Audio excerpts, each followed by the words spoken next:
Dari plananya, Earl hanya bisa menatap ngeri, bertanya-tanya apa yang sedang terjadi. Dalam keheningan setelahnya, Reiko berdiri sendirian di tengah hutan. Di sekelilingnya, medan perang berisi logam bengkok dan tubuh tak sadarkan diri tergeletak diam, bukti kemenangannya yang mustahil dan luar biasa. Tatapannya yang dingin dan tak tergoyahkan tertuju pada satu-satunya orang yang masih berdiri. Reiko menyatakan bahwa sekarang hanya Earl yang tersisa. Earl Walter, basah oleh keringat dingin, hanya bisa tergagap bertanya makhluk apa Reiko itu. Teriakan putus asanya bergema di atas pasukannya yang tumbang, memanggil siapa saja yang masih bisa bertarung. Satu-satunya jawaban adalah keheningan dari tubuh mereka yang tak bergerak. Mata liarnya yang panik menemukan target baru di kerumunan penonton. Ia meneriakkan nama Valhek, suaranya pecah, bertanya mengapa Lithia hanya berdiri di sana dan tidak menjalankan tugasnya sebagai ksatria magang. Lithia menatap matanya, tekadnya sendiri mengeras seperti baja. Ia mengakui bahwa meskipun hanya ksatria magang dan masih lemah, ia adalah seorang bangsawan.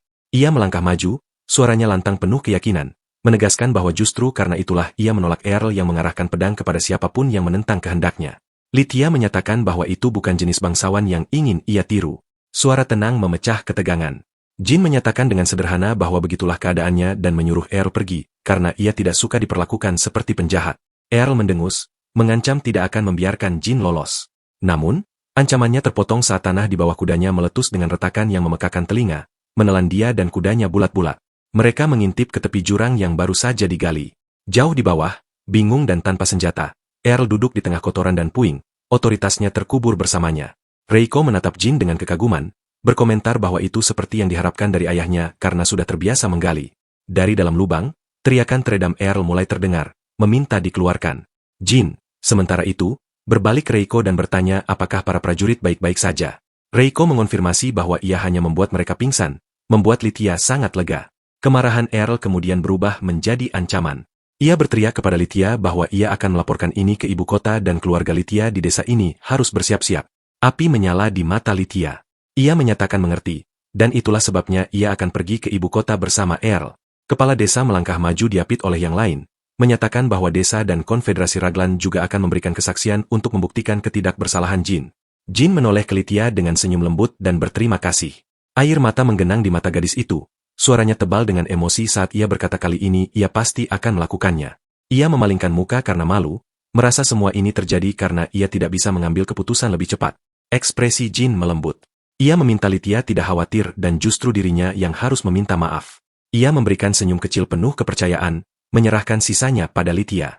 Menghapus air matanya, gelombang kelegaan dan tekad menyapunya saat ia mendongak dengan wajah cerah, menyanggupi permintaan itu. Sesosok kecil menerobos kerumunan. Hana berteriak memanggil kakaknya dan memeluknya, bertanya apakah Jin akan pergi dan menyatakan ia tidak ingin Jin pergi. Jin memeluknya kembali dengan lembut, meminta maaf dan menjelaskan bahwa sepertinya negara ini tidak akan menerimanya. Wajah Hana yang terbenam di bajunya tampak tegas, menyatakan ia akan ikut pergi. Jin menarik diri, memberikan senyum yang dipaksakan namun menenangkan. Ia meyakinkan Hana bahwa ia akan baik-baik saja karena telah menerima banyak hal di desa ini. Tatapannya menyapu wajah-wajah penduduk desa, keluarga yang ia temukan di tanah asing ini. Ia menyatakan dengan suara yang terdengar oleh semua orang bahwa ia akan baik-baik saja. Ia melihat ke arah bengkel, monumen waktunya di sini, dan berjanji ketika harinya tiba ia bisa kembali ke negara ini, ia pasti akan datang menemui mereka lagi. Di dalam bengkel tersembunyi, udara berdengung di sekitar perangkat transportasi besar. Reiko bertanya apakah sebaiknya mengirim Gon lebih dulu. Jin mengangguk muram, menyadari mereka akhirnya harus melarikan diri. Jin menatap pintu masuk batu, wajahnya tertutup bayangan. Ia memerintahkan Reiko untuk menghancurkan pintu masuk ruangan ini untuk menyembunyikan bukti. Namun, ia mulai menghitung alasan dengan jari-jarinya. Hana memiliki intuisi yang tajam dan mungkin akan masuk jika menemukan ruangan ini. Ia juga memikirkan nasib Mento dan bagaimana Erik mungkin ingin membelinya, serta masalah perawatan kuda golem itu. Ia berhenti sejenak, menggosok bagian belakang lehernya. Beban keputusan itu menetap padanya. Keraguan berlama-lama, memutar wajahnya menjadi topeng frustrasi. Akhirnya, suaranya memotong keraguannya sendiri, tajam dan final, memerintahkan untuk melakukannya. Dari bayang-bayang, jawaban tenang Reiko datang seketika. Reiko mengangkat alat penghancur berat, kepala logamnya berkilauan dalam cahaya remang-remang. Saat ia mengambil kuda-kuda di depan dinding batu, Jin membalikkan badan, tidak sanggup melihat. Suara gemuruh bergema melalui ruangan. Ia memejamkan mata rapat-rapat, satu pikiran menggema seiring suara kehancuran itu, keluargaku. Dan dengan kilatan cahaya, mereka pun lenyap.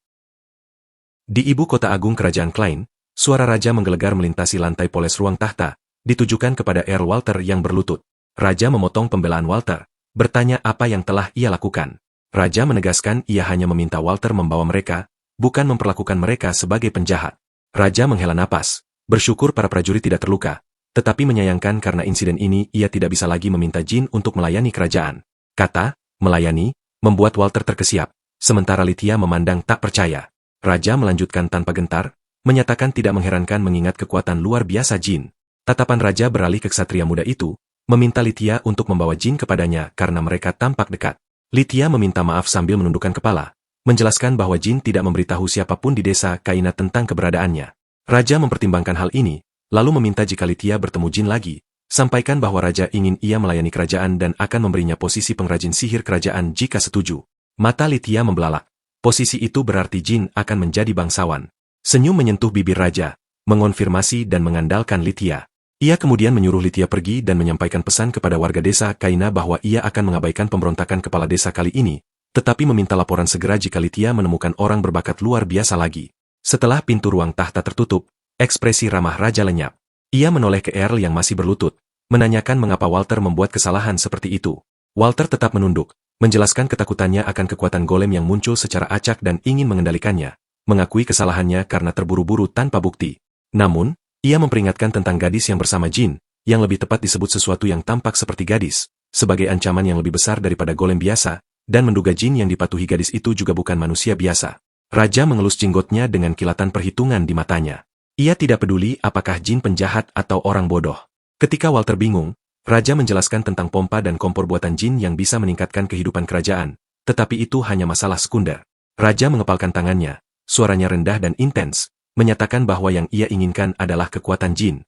Memberikan gelar bangsawan adalah harga murah untuk mendapatkan kekuatan itu. Masalahnya hanyalah apakah Jin mau menerimanya atau tidak. Kembali di desa Kaina, berita itu disambut dengan sorak-sorai. Kepala desa berseru senang karena kecurigaan terhadap Jin telah hilang.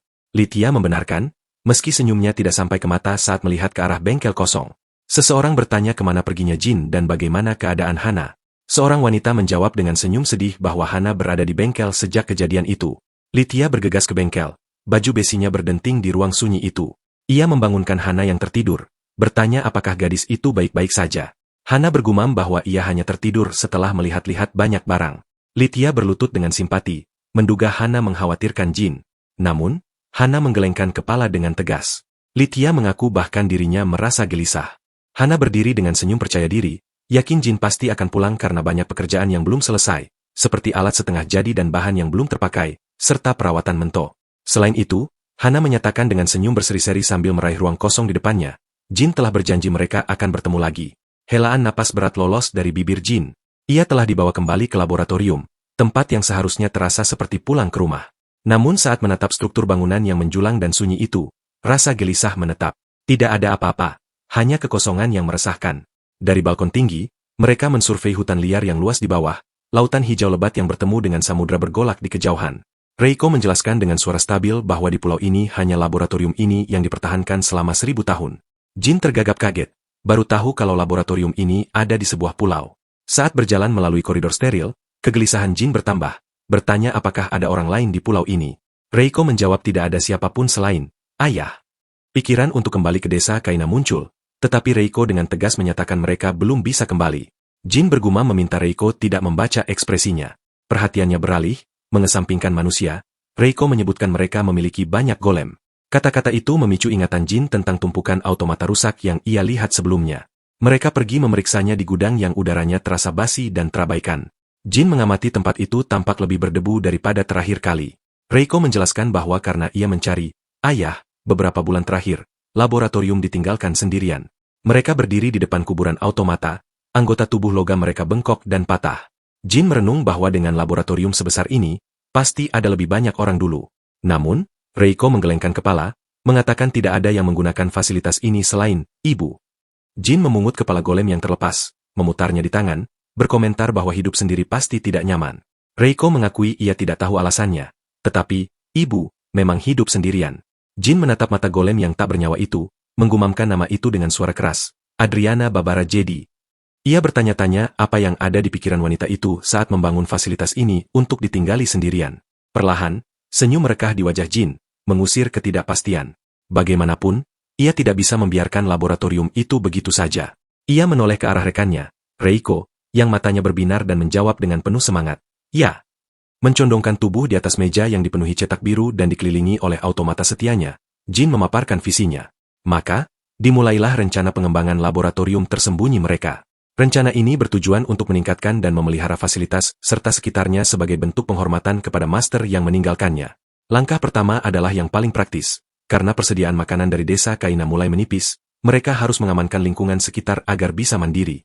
Tangan Jin bergerak dengan terampil di atas suku cadang golem yang berserakan di meja kerja. Untuk mengamankan tenaga kerja yang cukup bagi rencana ini, ia memutuskan untuk memperbaiki golem-golem tersebut sebagai permulaan. Namun, Reiko memiliki prioritas berbeda. Ia mulai memberikan nama kepada setiap automata yang baru diperbaiki, membuat mereka senang. Ruby, Amethyst, Topaz, Peridot, dan Aqua, lahirlah 5 pelayan golem.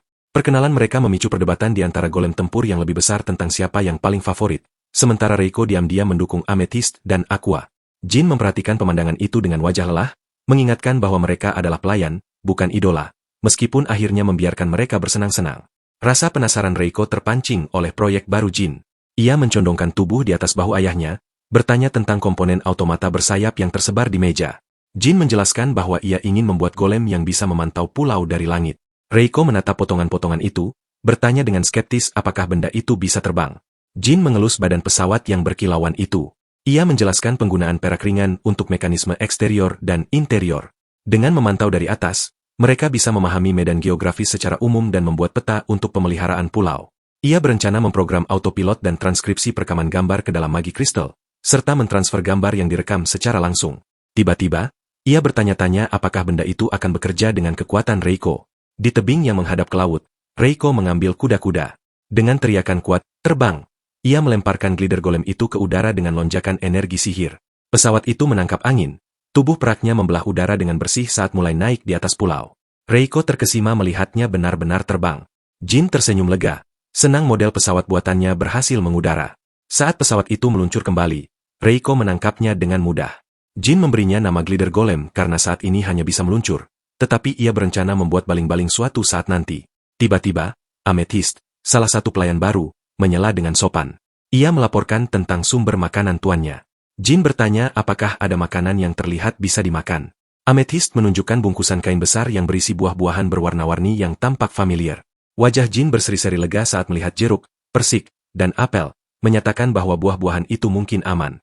Namun, saat ia menunjukkannya pada Reiko, automata itu menatap kosong dan mengaku tidak pernah melihat buah-buahan itu sebelumnya. Rasa takut dingin menyelimuti Jin. Buah di tangannya tiba-tiba terasa asing dan mengancam.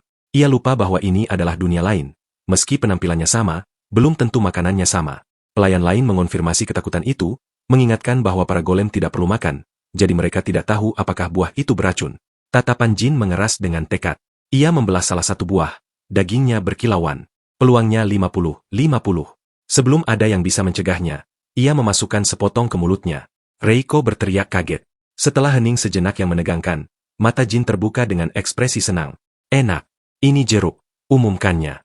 Meskipun rasanya enak, Reiko masih tampak ketakutan dan memarahi Jin agar tidak bereksperimen dengan tubuhnya sendiri, mengingatkan bahwa efeknya mungkin baru muncul beberapa jam kemudian. Tepat saat itu, pelayan lain datang membawa buku tebal bersampul kulit yang tampak seperti kamus tanaman. Jin menghela napas lega. Masalah makanan tampaknya terpecahkan untuk saat ini. Dengan krisis yang teratasi, sisa rencana berjalan lancar. Para golem mulai bekerja membersihkan tanaman ramba tebal yang menutupi dinding laboratorium selama berabad-abad, mengungkap arsitektur asli bangunan yang kini terlihat lebih bersih. Di dalam bengkel, Jin terus memproduksi masal golem. Seiring bertambahnya jumlah ciptaannya, laboratorium mulai mendapatkan kembali penampilan aslinya yang sibuk. Saat berjalan di aula bersama rombongannya yang terus bertambah, Jin merenungkan tentang mantan master tempat itu. Ia bertanya-tanya apa yang dipikirkan wanita itu saat tinggal di pulau ini sendirian. Skala tempat itu membingungkan, bangunan yang anehnya luas dan denah lantai yang membuat hidup sendiri tampak mustahil, belum lagi banyaknya persediaan dan pengetahuan yang ditinggalkan. Kembali di balkon, Jin berbicara lebih dulu sebelum Reiko sempat memulai. Awalnya, ia berpikir mungkin ide yang baik untuk memulai fasilitas di pulau tak berpenghuni dan melanjutkan penelitian sendirian agar kekuatan magi Craftmeister tidak dieksploitasi. Namun, saat menatap cakrawala tak berujung, ia bertanya-tanya apakah pendahulunya sebenarnya ingin bertemu lebih banyak orang, belajar bersama, dan membuat banyak hal dengan orang lain. Saat Reiko bertanya alasannya, Jin bersandar di pagar dengan senyum lembut. Karena ini indah, jawabnya. Pemandangan laut, gunung, langit, dan bintang sangat menakjubkan. Jin berteori bahwa jika itu dirinya, ia akan membangun fasilitas di lokasi yang lebih nyaman. Jadi, tempat ini pasti dibangun untuk seseorang yang suatu hari akan datang ke sini, yang memiliki perspektif yang sama, seseorang yang benar-benar murni dan dikelilingi oleh hal-hal indah yang bisa menyamai cita-citanya. Reiko menyadari sesuatu, tetapi Jin menepis gagasan bahwa itu untuknya, menganggapnya terlalu tidak mungkin, hampir seperti Pulau Hourai tempat para abadi tinggal. Namun, Reiko tidak melihat masalah dengan itu. Ia menganggap Magi Craftmeister dianggap sebagai orang bijak oleh orang lain, dan baginya, ibu dan ayahnya adalah keberadaan seperti dewa. Dengan senyum berseri-seri penuh keyakinan, Reiko menyatakan bahwa tempat ini memang untuk ayahnya. Sebelum Jin bisa memproses kata-katanya, Reiko berputar dan pergi untuk memberitahu semua orang bahwa nama pulau itu sekarang adalah Pulau Hourai. Jin mencoba menghentikannya, tetapi Reiko sudah menghilang. Ia hanya bisa menghela napas pasrah, bergumam pada udara kosong bahwa ia dan masternya hanyalah manusia biasa. Beberapa waktu kemudian, Jin akhirnya meledak frustrasi di meja makan. Sarapan buah, makan siang buah, dan makan malam buah lagi. Ia membanting garpunya, menyatakan muak makan buah setiap hari dan bosan hanya merasakan manis dan asam. Wajahnya tampak rindu kampung halaman saat teringat masakan Martha di desa Kaina, terutama rebusan rusa panggang. Lebih dari itu, ia sangat ingin makan nasi. Reiko menyarankan mencoba ground spider, yang langsung ditolak mentah-mentah oleh Jin. Seorang pelayan menjelaskan bahwa laba-laba itu memakan ether atau udara, yang tidak membantu selera Jin. Golem lain menimpali bahwa ia berhasil membajak ladang tetapi tidak punya benih. Jin melihat piring kosong dan tempat garam, menyadari mereka bisa mendapatkan ikan dan garam dari laut, tetapi ia menginginkan hal lain. Aqua menyarankan pergi ke Blue Land, kota yang disebut sebagai tempat perdagangan dalam buku panduan kuno. Jin meragukan informasi yang berusia 1000 tahun itu, tetapi Reiko mengonfirmasi bahwa ia pernah ke sana saat mencari ayahnya dan tempat itu masih ramai dengan kios jalanan. Jin tersenyum dan memutuskan untuk pergi ke sana. Ia mengumumkan kepada para pelayan dan golem untuk terus mengembangkan Pulau Hourai selama kepergian mereka. Berdiri di depan gerbang teleportasi yang berkilauan, Jin merasakan sensasi antisipasi karena ini adalah ekspedisi pertama mereka selain ke desa Kaina. Reiko memegang tali tasnya dengan mata berbinar, senang bisa pergi kemanapun bersama ayahnya. Jin meletakkan tangan di permukaan bola kontrol yang halus, mengaktifkan gerbang teleportasi. Dengan kilatan cahaya menyilaukan, mereka pun lenyap. Mereka muncul di tengah hiruk-pikuk suara dan warna. Di dekatnya, seorang wanita muda berambut merah berapi-api sedang panik menata kios pasarnya. Seorang penjaga toko tua terkekeh melihatnya, yang dibalas dengan bentakan oleh gadis itu. Setelah menata dagangannya, gadis itu tersenyum penuh tekad, yakin akan menjual habis dagangannya hari ini. Ia berteriak mempromosikan ciptaan Beina, pengrajin sihir terbaik di Blue Land. Matanya tertuju pada Jin dan Reiko. Ia menawarkan gelang dengan lampu sihir, mengklaim itu barang berkualitas tinggi. Jin mengamati cahaya redup yang dipancarkan gelang itu dan bertanya, apakah cahayanya tidak terlalu kecil, yang disetujui oleh Reiko. Kepercayaan diri Beina runtuh, beralasan bahwa sulit menambahkan fungsi seperti itu pada benda kecil. Jin membalik-balik gelang itu dengan mata kritis, berkomentar santai bahwa barang itu agak jelek. Tanpa sengaja, logam halus itu remuk dalam cengkeramannya. Pemilik kios menatap dengan rahang ternganga dan mata terbelalak tak percaya. Suaranya berubah menjadi geraman rendah saat bertanya apa yang baru saja dikatakan Jin. Mata gadis itu menyipit penuh kemarahan. Jin tergagap, mengangkat perangkat kecil yang rumit itu seolah-olah sebagai perisai, mencoba meminta maaf dan menjelaskan bahwa ia tidak bermaksud begitu. Namun, gadis itu tidak mendengarkan dan menuduh Jin memang berniat menghinanya. Dari samping, suara monoton Reiko memotong ketegangan, meminta gadis itu jangan terlalu marah karena jika dilihat dari dekat, benda itu sangat lucu. Namun, kata-kata selanjutnya menggantung di udara bagaikan bom. Itu hasil yang bagus untuk seorang amatir. Kata, amatir, meledak di ruang kecil itu. Wajah gadis itu berkerut menjadi topeng kemarahan murni. Ia tergagap tak percaya disebut amatir padahal ia berlatih di bawah Profesor Gludia Hampton yang terkenal. Reiko penasaran siapa itu, tetapi sebelum ia bisa bertanya lebih lanjut, Jin membekap mulutnya dengan panik, mendesis agar tidak mengatakan hal yang tidak perlu. Tatapan gadis berambut merah itu semakin tajam, bersumpah tidak akan memaafkan mereka karena telah memanggilnya amatir. Gadis itu mendidih karena amarah. Tangannya mencengkeram erat sebuah metalik rod besar yang ia sambar dari kiosnya sendiri. Ia berteriak kalau ia tidak akan pernah memaafkan mereka sambil mengayunkan senjata itu dengan nada mengancam, menuntut permintaan maaf. Saat si gadis menghujamkan tongkat itu ke depan, tangan Reiko bergerak secepat kilat dan langsung menangkapnya. Terdengar suara retakan keras, lalu bagian kepala alat itu hancur dalam genggaman Reiko. Energi sihir pun menguap begitu saja ke udara. Gadis itu hanya bisa melongo melihat sisa-sisa senjatanya hancur berkeping-keping di tangan Reiko. Ia tergagap melihat paralized rod miliknya rusak total. Wajah Reiko yang tertutup bayangan kini membayangi puing-puing senjata itu dengan tatapan dingin dan menusuk. Dengan suara rendah yang berbahaya, Reiko mengulangi ancaman gadis itu tadi. Ia bertanya dengan nada menuduh, sebenarnya apa yang ingin dilakukan gadis itu dan kepada siapa. Seketika, nyali gadis itu ciut. Ia langsung jatuh terduduk di tengah kekacauan kiosnya sambil merintih pelan. Jin mencoba mencairkan suasana dan meminta maaf karena merasa bahaya sudah lewat. Tapi si gadis tidak mendengarkan. Ia tenggelam dalam keputusasaannya sendiri. Air mata mulai mengalir deras di pipinya. Sambil menangis sesenggukan, ia meratapi nasibnya. Ia bercerita kalau ia akhirnya berhasil menjadi seorang magi craftsman. Orang tuanya dulu bekerja terlalu keras sampai jatuh sakit dan meninggal demi membiayai sekolahnya. Namun sekarang, disinilah ia, malah menjadi bahan tertawaan orang asing. Tangisannya mulai menarik perhatian orang-orang di pasar. Kerumunan mulai berbisik-bisik, mengira kalau Jin telah berbuat jahat atau merusak dagangan gadis itu. Tiba-tiba, seorang pedagang berbadan besar menerobos kerumunan dengan wajah ketus. Ia membentak mereka agar tidak membuat keributan di sana. Jin merasa tidak enak dan menggaruk belakang kepalanya sambil meminta maaf. Ia kemudian membungkuk ke arah si gadis yang masih terisak, mengajaknya bicara di tempat lain dan berjanji akan memberikan ganti rugi. Mendengar kata ganti rugi, gadis itu langsung mendongak dengan mata berbinar. Mereka akhirnya pindah ke sebuah gang sepi yang jauh dari keramaian pasar. Gadis itu menuntut kompensasi untuk semua barangnya yang rusak, termasuk paralized rod tadi.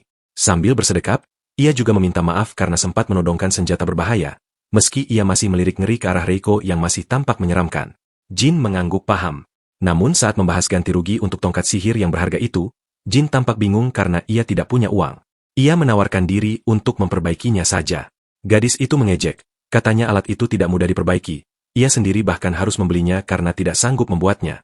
Dalam sekejap, Jin menunjukkan tongkat itu yang sudah utuh kembali, namun dengan sedikit perubahan.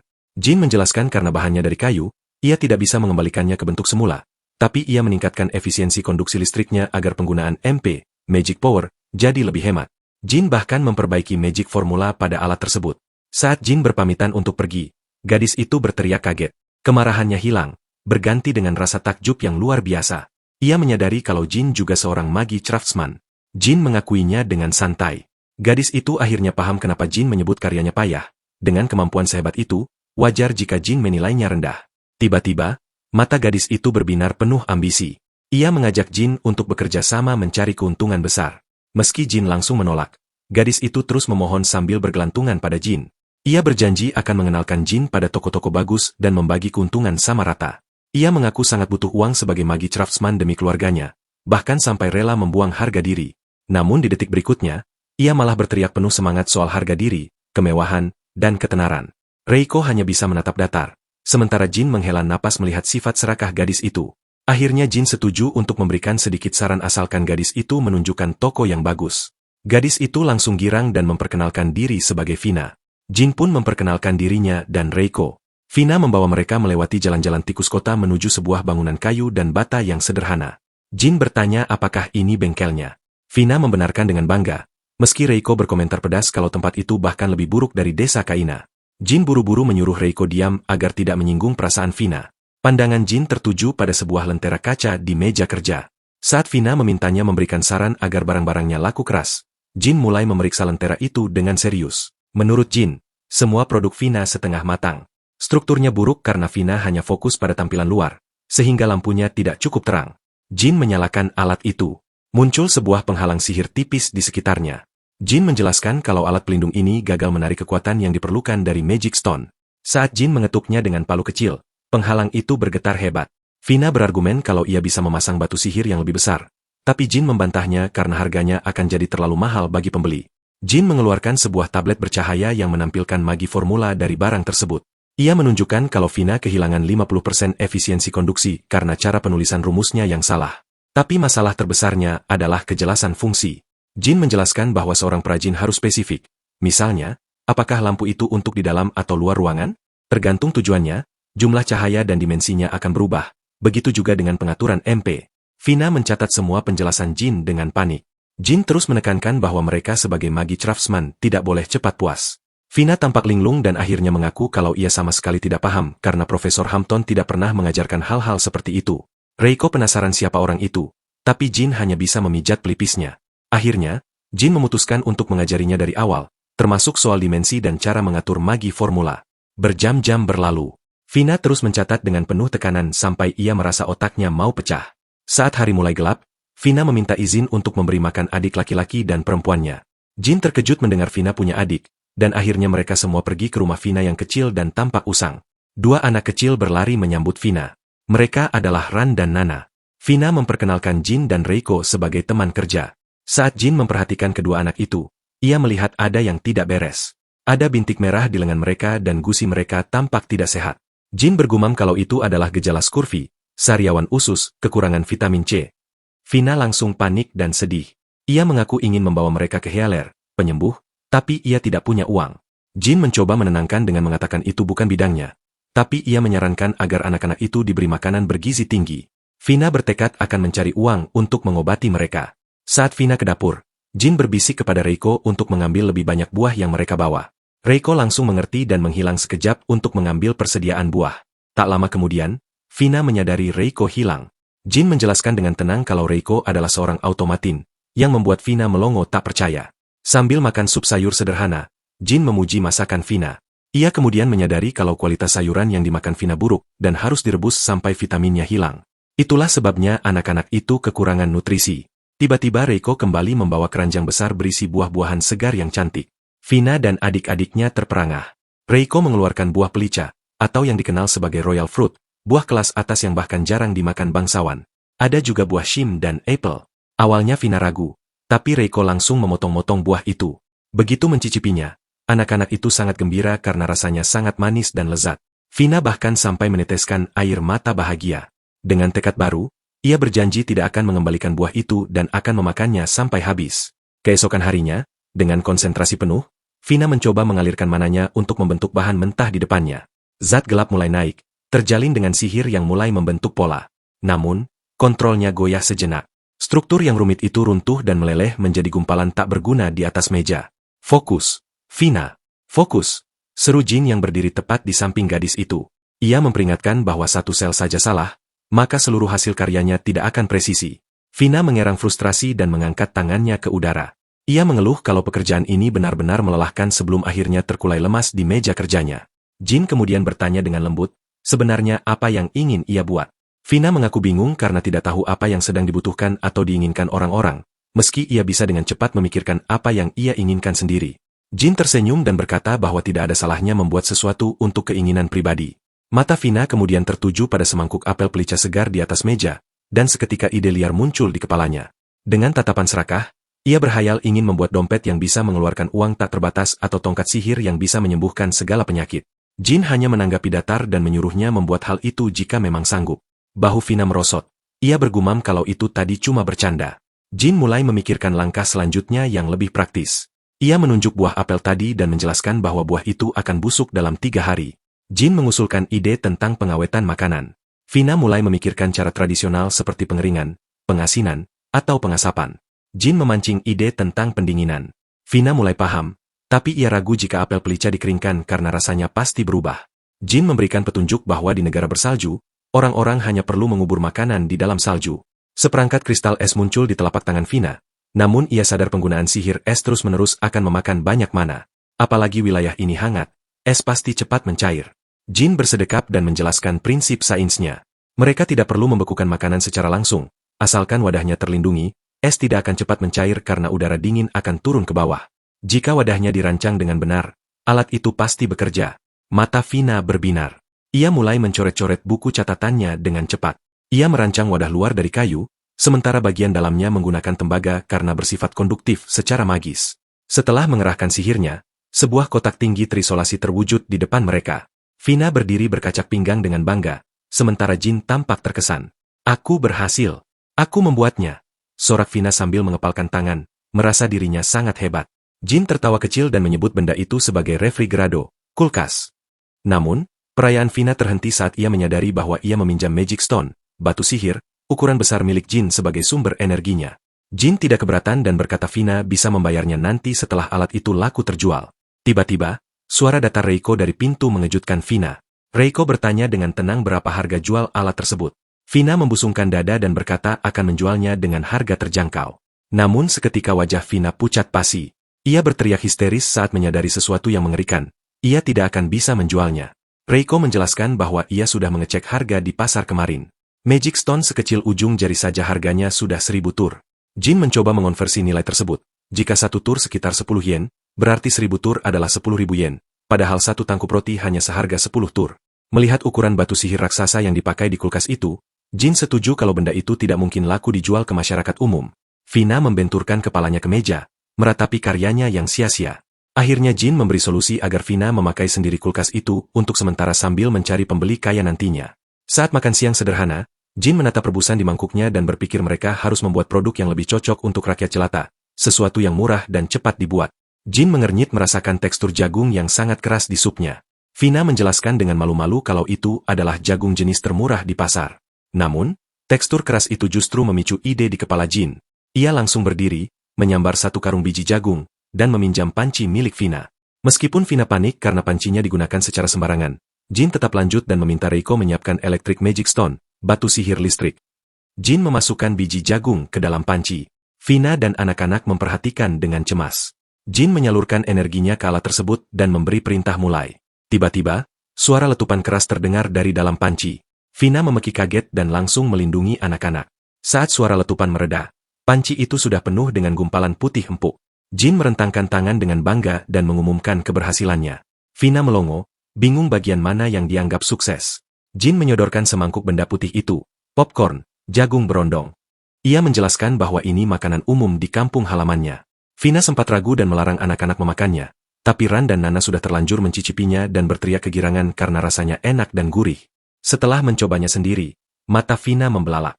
Ia yakin benda ini akan laku keras. Jin setuju. Mereka mencatat bahan yang dibutuhkan, jagung, garam, minyak, dan daun ponoki sebagai pembungkus. Vina kemudian mengusulkan ide lain. Menurutnya, menyalakan api di tungku setiap kali ingin menghangatkan sesuatu itu merepotkan. Ia ingin membuat alat untuk menciptakan api. Jin memuji ide bagus itu.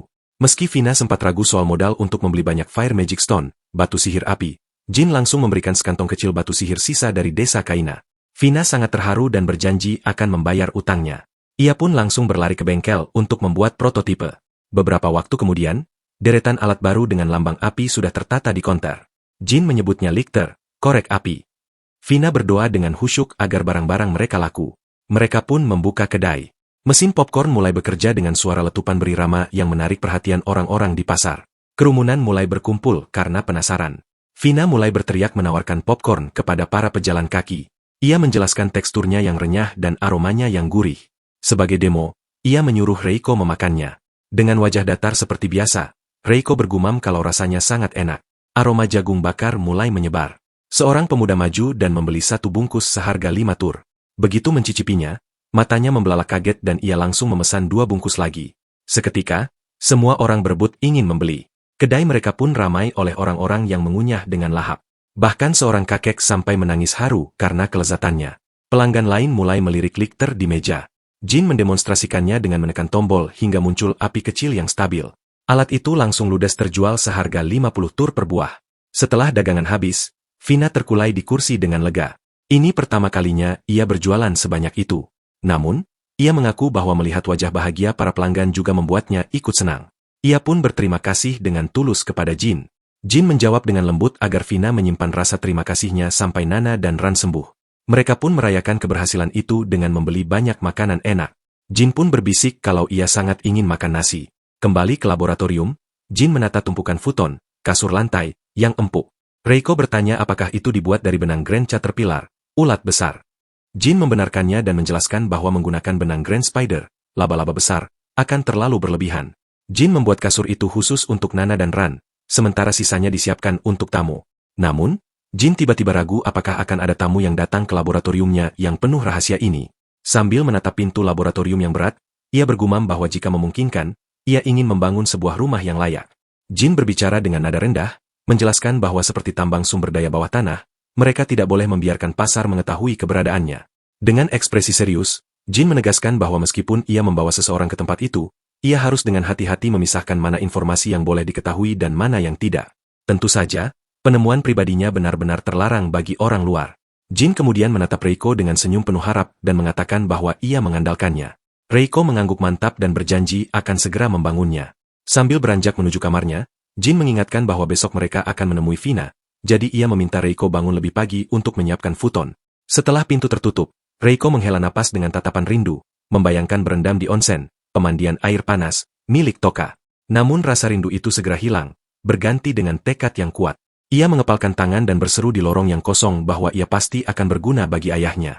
Keesokan harinya di bengkel Vina, penemu muda itu langsung menyerbu maju sambil menyodorkan sebuah alat logam kepada Jin dengan semangat yang meluap-luap. Ia memperkenalkan penemuan barunya yang dinamai water boiler, pemanas air. Vina menjelaskan dengan sedikit gugup bahwa ia membuatnya agar mereka bisa memiliki air hangat untuk mengelap tubuh atau mencuci barang. Jin memeriksa alat itu dan memujinya, mengatakan bahwa sekarang Vina sudah terlihat seperti magi craftsman sejati. Vina pun mendongak dengan angkuh, menegaskan bahwa ia bukan terlihat seperti, tapi memang seorang perajin sihir. Perhatian Vina kemudian beralih pada bundel empuk yang dibawa Reiko. Jin menjelaskan bahwa itu adalah futon yang ia buat untuk Nana dan Ran dari sisa bahan yang ada. Saat menyentuh kainnya yang lembut, mata Vina membelalak kagum dan ia merasa ingin memilikinya juga. Jin tersenyum dan memberikan satu untuknya karena ia memang membuat cadangan. Vina merasa lega karena awalnya ia mengira Jin hanya bisa membuat benda-benda aneh. Jin pun tertegun dan bertanya-tanya apakah dirinya dianggap aneh. Dalam hati, Jin merasa dirinya normal. Ia berpikir di dunia ini orang-orang memakan monster. Jadi jika menganggap Grand Caterpillar sebagai ulat sutra biasa, maka bahan yang dihasilkan seharusnya tidak dianggap aneh. Namun Vina membantahnya dengan keras. Ia menegaskan bahwa Jin sama sekali tidak normal. Memiliki bahan-bahan seperti itu di rumah, ditambah buah pelica dan apple, sudah membuktikan keanehannya. Belum lagi keberadaan Reiko, tidak ada magi craftsman yang bisa menciptakan automating. Vina merasa Jin secara fundamental berbeda dari orang lain. Melihat ekspresi Jin yang masyghul, Vina segera meminta maaf karena merasa bicaranya terlalu jauh. Ia tersenyum lembut dan mengatakan bahwa ia tidak akan memaksa Jin bercerita jika ada rahasia yang disembunyikan. Jin pun merasa tersentuh dengan pengertiannya. Namun, Reiko justru berkomentar datar bahwa ternyata orang seperti Vina bisa juga bersikap perhatian, yang membuat Vina langsung mencak-mencak karena malu. Setelah Jin memberikan penjelasan, Vina benar-benar terkejut. Ia merasa tidak masuk akal ada warp gate, gerbang teleportasi, yang merupakan sebuah artifak, benda pusaka kuno, apalagi soal Jin yang tinggal di pulau terpencil. Sambil mencicipi buah eksotis yang dibawa Jin, Vina mulai tenang dan memahami kenapa Jin merahasiakannya. Jika warp gate disalahgunakan, itu akan menjadi bencana. Vina berjanji akan menjaga rahasia ini rapat-rapat, mengklaim dirinya adalah orang yang bisa menjaga rahasia meski Jin dan Reiko justru menganggapnya sebagai orang yang keras kepala. Mereka pun mulai membuka kedai hari itu. Reiko mulai melayani pelanggan dengan popcorn segar. Kerumunan orang mulai memadati kedai mereka, menciptakan suasana kacau namun menyenangkan. Di tengah kesibukan itu, tiba-tiba muncul sekelompok preman dengan wajah menyeringai yang meremehkan kedai mereka yang sedang naik daun. Pemimpin preman itu menuntut agar diberikan sesuatu secara cuma-cuma. Vina gemetar ketakutan, namun Jin hanya menatap mereka dengan bosan karena menganggap aksi mereka sangat pasaran. Dengan tenang, Reiko menyodorkan sebungkus popcorn sebagai contoh makanan gratis. Namun preman itu justru mengamuk karena merasa dihina dan menuntut uang. Ia mengayunkan tinju besarnya ke arah kepala Reiko. Pukulan itu tidak pernah mendarat. Dengan satu gerakan tangan, Reiko tidak hanya menghentikan serangan itu, tapi juga melempar preman raksasa tersebut hingga menabrak konter. Preman lainnya yang bernama Anaki berteriak tidak percaya dan mencoba menyerang dengan pedang. Namun Reiko menangkap bilah pedang itu dengan jarinya, lalu membengkokkan logam tersebut hingga tak berguna sambil menyindir selera buruk mereka yang meminta uang dengan kekerasan. Para bandit yang tersisa menyerang dengan kalap, namun Reiko bergerak seperti hantu. Dengan serangkaian tendangan dan pukulan presisi, ia melumpuhkan semua bandit itu dalam sekejap. Ia mendarat dengan anggun di atas tumpukan preman yang mengerang kesakitan, lalu kembali menawarkan kantong popcorn tadi sambil bertanya, apakah rasanya enak. Jin dan Vina hanya bisa melongo melihat pemandangan pemusnahan total tersebut. Tak lama kemudian, para bandit itu diikat dengan tali. Saat mereka berdiskusi untuk menyerahkan para bandit ke penjaga di dekat Citadel, benteng kota, seorang bangsawan berpakaian rapi muncul dari kerumunan sambil bertepuk tangan. Ia adalah Earl Kuzuma. Bangsawan itu menawarkan diri untuk membawa para preman itu karena merasa kagum dengan aksi hebat Reiko. Vina sangat terkejut melihat seorang bangsawan datang ke tempat seperti itu. Earl Kuzuma menjelaskan bahwa ia penasaran dengan popcorn yang sedang populer dan ingin mencobanya langsung saat masih hangat. Reiko memberikan satu bungkus, dan setelah mencicipinya, sang Earl merasa sangat puas. Ia pun membeli 3 bungkus lagi untuk dibawa pulang. Sebelum pergi, ia menanyakan nama mereka satu persatu. Jin memperkenalkan dirinya sebagai Jin Nidou. Sang Earl pun berpamitan dan menyuruh pelayannya, Sebans, untuk membawa para preman itu. Setelah sang Earl pergi, Vina menghela napas lega karena merasa sangat gugup. Namun, dari bayang-bayang gang terdekat, sesosok sosok misterius sedang mengamati dan mendengarkan mereka dengan saksama. Malam harinya di bengkel, Vina merasa kelelahan dengan semua kejadian hari itu. Jin bertanya apakah ketertiban umum di Blue Land memang tidak bagus. Vina menjelaskan bahwa dengan banyaknya penduduk, tingkat kejahatan memang tinggi. Para bangsawan biasanya tinggal dengan tenang di dalam citadel yang membutuhkan surat izin masuk. Jin berpendapat bahwa karena Sang Earl datang ke kedai mereka, berarti produk mereka, liquor, popcorn, dan water boiler, akan semakin terkenal di kalangan bangsawan. Itu berarti nama Vina sebagai magi craftsman akan mulai diakui. Wajah Vina memerah bahagia mendengarnya. Namun Jin memperingatkan bahwa popularitas juga membawa risiko. Akan ada orang yang hanya ingin mencari keuntungan sendiri. Jin menasehati Vina agar tidak mudah dimanfaatkan. Meski Vina justru balik menuduh Jin terlalu baik kepada semua orang, yang disetujui oleh Reiko. Hari berikutnya, kesuksesan kedai mereka terus berlanjut. Tiba-tiba, seorang pria berpakaian rapi bernama Claude mendatangi mereka. Ia memperkenalkan diri sebagai kepala pelayan Earl Garena. Claude menjelaskan bahwa tuan mudanya sangat menyukai popcorn tersebut dan memintanya untuk mempelajari cara pembuatannya dengan imbalan hadiah yang besar. Vina sempat ragu dengan permintaan berani itu dan menatap Jin untuk meminta petunjuk. Setelah mempertimbangkan sejenak, Jin mengangguk setuju. Akhirnya Vina bersedia mengajari mereka dan dipandu menuju sebuah rumah besar. Di dalam rumah tersebut, seorang pria gemuk dengan mata licik sedang mengamati kedatangan mereka dengan senyum sombong. Melihat kembali pada alat logam di konter, Vina masih merasa ragu apakah menjual resep popcorn adalah keputusan yang tepat, namun Jin meyakinkannya dengan jawaban yang tenang. Jin berpendapat dengan tenang bahwa pada akhirnya para bangsawan itu akan mengetahuinya juga, jadi lebih baik mereka mengambil keuntungan dari situasi tersebut sekarang daripada membiarkan orang lain menemukannya secara cuma-cuma. Vina menyentuh dagunya, berpikir bahwa ucapan itu ada benarnya. Kilatan jahil muncul di mata Vina saat jari-jarinya mengetuk dagu, mengingat bahwa pihak sana juga menyebutkan soal imbalan yang besar. Sehingga ini bisa menjadi kesempatan mereka untuk meminta sesuatu yang substansial.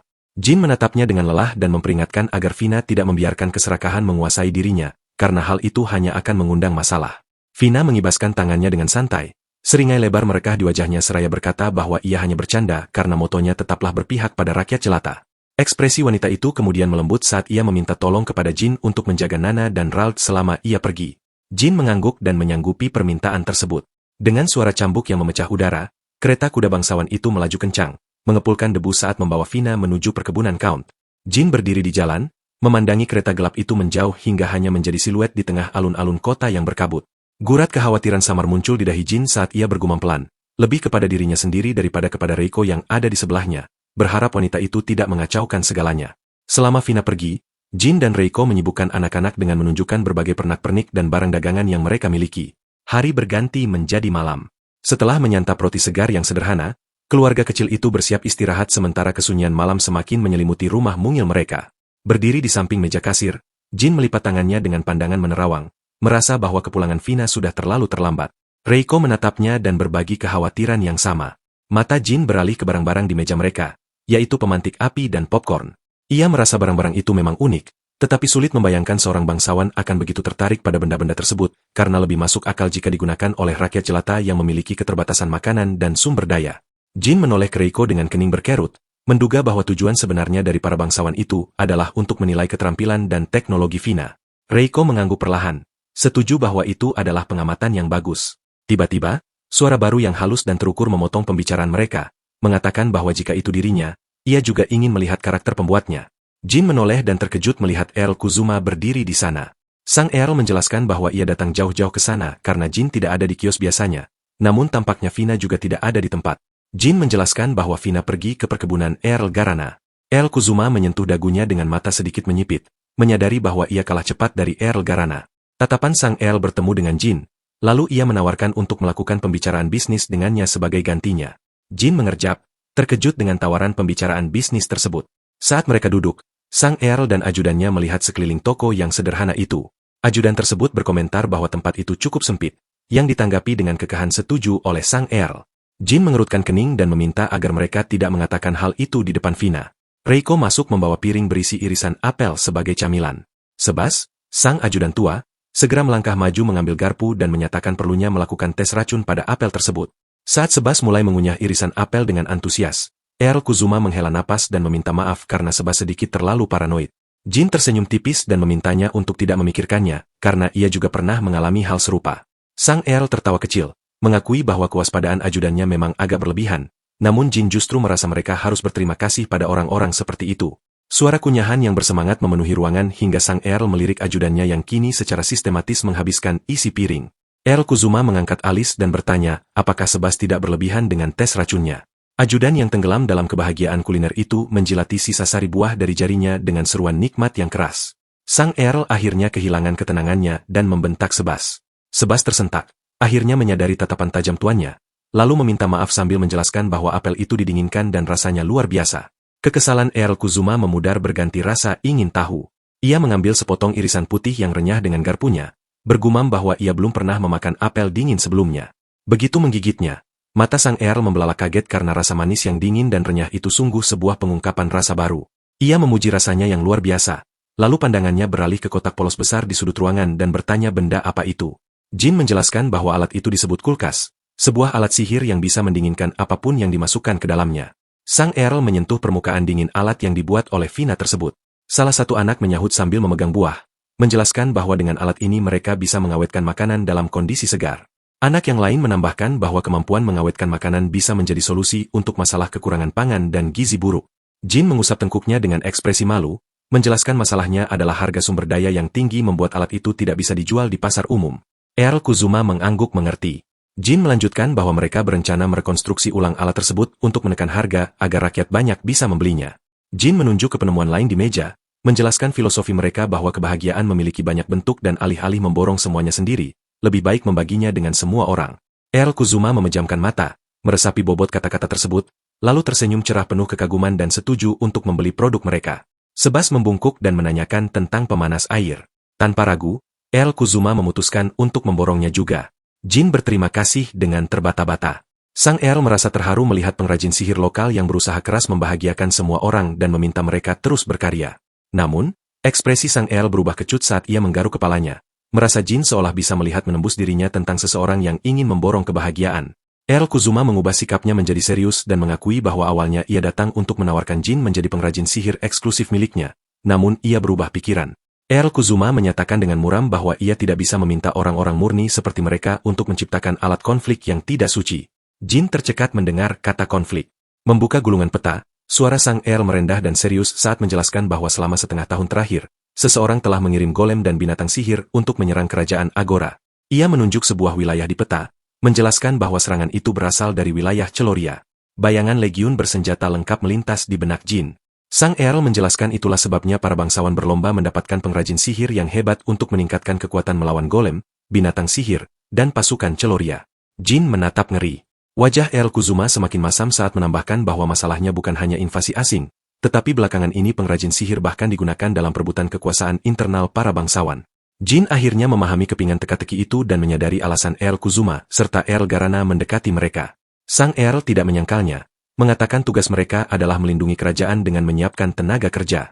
Jin tiba-tiba tersadar dengan ngeri bahwa tujuan Earl Garana kemungkinan besar sama dengan tujuan awal Kuzuma. Kepanikan melanda Jin yang segera meminta Reiko melacak lokasi Vina. Namun, Earl Kuzuma mengangkat tangan untuk menghentikan mereka, memperingatkan bahwa mereka butuh prosedur resmi untuk memasuki benteng. Meskipun Reiko mungkin bisa menyelinap, Sang Earl tidak mengizinkannya dan memutuskan untuk pergi sendiri. Earl Kuzuma bertekad membiarkan seorang bangsawan membereskan masalah yang disebabkan oleh bangsawan lain. Ia melirik ke arah pintu tempat anak-anak berkumpul dengan wajah pucat karena khawatir, lalu berjanji akan membawa Vina pulang dengan cepat demi anak-anak itu juga. Jin menatap mata bangsawan itu dan bertanya, apakah ia benar-benar bisa mengandalkannya. Earl Kuzuma menjawab dengan tegas untuk menyerahkan segalanya padanya. Saat keretanya bersiap memacu ke dalam malam, Sang Earl menambahkan dengan senyum tipis bahwa ia melakukan ini juga agar bisa makan apel dingin di rumah. Begitu kereta Sang Earl hilang dari pandangan, kepala Reiko tersentak naik dengan mata terbelalak waspada. Ia memohon agar ayahnya segera pergi dari sana. Jin bingung, namun Reiko memperingatkan bahwa ada beberapa orang yang datang tepat saat sosok golem bersenjata besar menjulang di hadapan mereka. Golem itu tidak sendirian. Ia diapit oleh beberapa sosok berjubah hitam yang memancarkan niat jahat. Jin terkesiap dan mundur, sementara Reiko mengonfirmasi situasi grim tersebut. Menghadapi raksasa lapis baja yang diam itu, pikiran Jin berpacu mencari tahu tujuan mereka. Bermil-mil jauhnya, tanpa menyadari bahaya yang menimpa rumahnya, Vina tenggelam semakin dalam ke air hangat di pemandian mewah sambil mendesah puas. Merasa segar kembali, ia bangkit dari air dengan tekad untuk bekerja lebih keras. Saat melangkah ke lorong dengan jubah mandi lembut, ia disambut oleh kepala pelayan, Claude, yang menanyakan apakah ia menikmati waktunya. Vina menjawab dengan antusias. Claude berterima kasih atas bantuan Vina membuat popcorn yang dinikmati anak-anak Earl Garana. Lalu ia ingin membicarakan tentang mesin popcorn tersebut. Claude mengatakan mereka ingin membelinya seharga 10.000 tur. Vina ternganga kaget karena jumlah itu setara dengan keuntungan penjualan mereka selama sebulan, padahal Jin yang membuatnya. Pikiran Vina terpotong oleh suara tegas dari ambang pintu. Earl Garana melangkah masuk dengan wajah tidak senang, memarahi Claude karena kesulitan membeli satu alat sihir saja. Claude menunduk meminta maaf. Sang Earl mengibaskannya, lalu tatapannya jatuh pada Vina. Senyum lambat dan tidak menyenangkan menyebar di wajahnya saat ia memuji fisik Vina. Sebelum Vina bisa bereaksi, Garana menerjang maju dan mencengkeram pergelangan tangannya dengan kasar. Vina berteriak kaget dan mencoba menarik diri, memohon untuk segera pulang sambil meminta tolong pada Claude. Namun, Claude hanya berdiri membelakanginya dengan wajah datar, mempersilakan tuannya bersenang-senang, yang secara efektif menyegel nasib Vina saat pelayan itu berjalan pergi. Vina meronta, mengingatkan bahwa adik-adiknya sedang menunggu. Wajah Earl Garana berubah penuh amarah. Ia membentaknya untuk diam sembari mencengkeram wajahnya, lalu membisikkan ancaman berbisa tentang keselamatan Nana dan Ralph jika Vina tidak menurut. Earl Garana mendorongnya dengan kasar hingga Vina terlempar ke seberang ruangan dan mendarat di atas tempat tidur besar dengan jubah yang terbuka. Sang Earl mendekatinya sambil membetulkan kerah bajunya dengan seringai penuh nafsu, menyuruh Vina untuk tidak takut karena ia akan memujanya. Di luar, bayangan bulan memanjang menembus jendela saat suara Garana bergema di ruangan, menyatakan bahwa malam masih muda. Tangan Vina terulur gemetar mencoba menahan kegelapan yang mendekat, berteriak agar pria itu menjauh. Wajah menyeringai Earl Garana memenuhi pandangannya, diiringi kekahan predator yang menjanjikan kehidupan yang hebat jika Vina menjadi miliknya. Vina memejamkan mata rapat-rapat, jeritan bisu tertahan di tenggorokannya. Pintu kamar terbuka dengan hantaman keras yang memekakan telinga, memperlihatkan sesosok figur yang panik. Earl Garana berbalik dengan wajah penuh keterkejutan melihat kepala pelayannya, Claude, yang gemetar ketakutan di bawah tatapan murka tuannya. Saat suara Garana menggelegar menanyakan alasan gangguan tersebut tanpa mengetuk pintu, Claude yang berkeringat deras menyampaikan kabar tak mengenakan bahwa Earl Kuzuma meminta Vina dibawa keluar. Sosok baru muncul di ambang pintu, ekspresinya tenang namun seolah mengejek saat meminta maaf atas gangguan larut malam itu. Earl Kuzuma menjelaskan dengan suara terukur bahwa ia pergi ke kios tetapi tidak menemukan siapapun, sehingga ia memutuskan datang ke sana karena ada urusan mendesak. Mata Kuzuma menyipit menatap Garana, menyatakan bahwa ia sudah mendengar dari penjaga bahwa Vina belum meninggalkan benteng, lalu menyindir apakah Garana tega membiarkan seorang rakyat jelata sendirian di dalam sana. Garana memaksakan tawa riang, berdalih bahwa Vina sedang menikmati pemandian mereka yang luar biasa dan akan segera keluar. Tak lama kemudian, Vina muncul di koridor dengan pakaian dan rambut berantakan sambil memeluk tas kecil. Earl Kuzuma memanggilnya dan mengulurkan tangan dengan hangat, mengajak wanita itu pulang karena adik-adiknya sedang menunggu. Mata Vina membelalak, campuran antara rasa tidak percaya dan harapan yang mengusir ketakutan dari wajahnya. Tangis kelegaan pecah saat tangan kecilnya menggenggam erat tangan Kuzuma seperti tali penyelamat. Begitu mereka pergi, kemarahan Earl Garana meledak hingga ia membanting vas bunga ke lantai.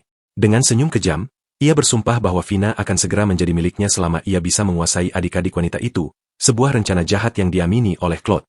Di dalam kereta yang melaju menembus malam, Earl Kuzuma berkata lembut bahwa Vina telah melalui banyak hal berat. Kuzuma mengakui bahwa ia sebenarnya mencari Vina hari ini untuk merekrutnya sebagai pengrajin sihir pribadi, namun berubah pikiran setelah berbicara dengan Jin. Ia teringat ucapan Jin tentang membuat alat untuk kebahagiaan semua orang, bukan hanya satu orang. Kuzuma menegaskan rencananya untuk membeli kulkas buatan mereka dan ingin Vina tetap pada jalannya membuat sesuatu untuk semua orang, alih-alih memonopoli bakat hebat tersebut. Vina mencengkeram tas berisi koin dengan wajah bersalah, mengakui bahwa ia terpaksa menjual alat buatan Jin. Kuzuma tersenyum menenangkan, meyakinkan bahwa Jin pasti akan mengerti. Sementara itu, di bengkel, udara terasa tegang saat Jin dan Reiko bersiap menghadapi musuh yang mengincar alat sihir. Jin menegaskan kepada putrinya bahwa melarikan diri tak ada gunanya jika musuh tak bisa dikalahkan, dan ia mempercayakan pertarungan pada Reiko. Tepat saat kesepakatan mereka dibuat, bayangan-bayangan menyelinap masuk ke rumah kecil itu. Seorang penyusup berjubah menemukan Nana dan Rald yang meringkuk di sudut ruangan. Namun, saat penyusup itu hendak menangkap mereka, anak-anak itu mengaktifkan perangkat logam yang menciptakan penghalang energi pelindung. Reiko muncul dan dengan cepat memukul pria itu hingga tembus dinding dengan suara gemuruh. Jin memanfaatkan kegelapan untuk menjebak penyerang lain menggunakan sihir tanah yang menciptakan lubang jebakan di lantai. Dengan dukungan Jin, Reiko terus menyerang para tentara bayaran itu. Menyadari siapa lawan mereka, pemimpin bermata satu memerintahkan golem berbaju besi untuk menyerang. Reiko menangkis serangan senjata besar golem itu, lalu memukul dadanya dengan kekuatan penghancur. Saat golem yang rusak itu mencoba bangkit, Reiko menyambar pedang yang jatuh dan membelah helm golem tersebut menjadi dua dengan gerakan yang sangat cepat. Melihat golem dikalahkan, penyusup lain yang putus asa melepaskan sihir api dahsyat bernama Badai Api, berniat membakar segalanya bersama mereka. Tepat pada saat itu, Vina dan Earl Kuzuma mendobrak pintu dan terkejut melihat kobaran api. Tanpa gentar, Reiko berjalan menembus pusaran api yang tidak mempan terhadapnya. Penyusup pengguna api yang terdesak mencoba menjadikan Vina sandra, tetapi Jin meneriakkan mantra induksi. Pedang bayaran itu terlempar dari genggamannya, dan sebuah tongkat berat mendarat dengan sempurna di tangan Vina. Dengan kemarahan yang membara, Vina mengayunkan tongkat beraliran listrik itu dan menghantam penyusup tersebut hingga menjerit kesakitan. Setelah pertarungan usai, Vina memeluk Ratnana dan Rald yang menangis memanggil namanya. Jin mendekat dengan senyum lega. Vina meminta maaf karena terpaksa menjual mesin popcorn, namun Jin memintanya untuk tidak merasa bersalah. Reiko memadamkan sisa api dengan sihir hujan, lalu Vina mengeluhkan kondisi rumah mereka yang hancur sebagian karena ulah Reiko yang merusak dinding.